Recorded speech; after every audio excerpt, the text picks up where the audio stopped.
शरद पवार आणि अजित पवार पुण्यात एकत्र दिसतात। निमित्त आहे डीपीडीसीच्या बैठकीचं ही थेट दृश्यात आपण पाहणार आहोत। डीपीडीसीच्या बैठकीत दोनही नेते एकत्रित आलेले आहेत। राष्ट्रवादी काँग्रेसमध्ये फूट पडल्यानंतर आता जवळपास वर्ष लोटलेले आहे बरोबर, आणि यानंतर समोरासमोर हे दोनही नेते अजित पवार आणि शरद पवार डीपीडीसीच्या बैठकीनिमित्तानं पुण्यात समोरासमोर आलेले आहेत। शरद पवार अनेक वर्षानंतर डीपीडीसीच्या बैठकीत सहभागी झालेले आहेत। अधिक माहिती घेऊया आपले प्रतिनिधी चंद्रशेखर भांगे यांच्याकडून।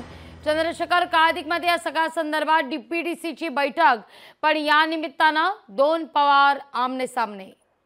नक्कीच पुण्यातील विभागीय आयुक्त कार्यालयामध्ये ही सगळी बैठक जी आहे जिल्हा नियोजन समितीची ती सुरू आहे। या बैठकीसाठी जिल्ह्याचे जे पालकमंत्री आहेत अजित पवार, त्याचबरोबर खासदार शरद पवार यांची या बैठकीला प्रामुख्याने उपस्थिती आहे। उपमुख्यमंत्री झाल्यानंतर खरं तर या सगळ्या बैठकीला अजित पवार हे पहिल्यांदाच उपस्थित राहिले आहेत आणि या बैठकीला गेल्या काही वर्षापूर्वी उपस्थित राहिलेले शरद पवार यांची सुद्धा या बैठकीला उपस्थिती आहे। आणि या बैठकीमध्ये पुणे जिल्ह्यातील वेगवेगळ्या विषयावरती विकास कामांच्या संदर्भातली ही सगळी बैठक असणार आहे। आणि या बैठकीसाठी जिल्हा आणि शहरातील सर्व आमदार उपस्थित आहेत, परंतु यामध्ये प्रामुख्याने आपण जर पाहिलं तर अजित पवार आणि शरद पवार हे दोन्ही दिग्गज नेते राष्ट्रवादी काँग्रेसचे राष्ट्रीय अध्यक्ष त्या निमित्तानं समोरासमोर आलेले आहेत।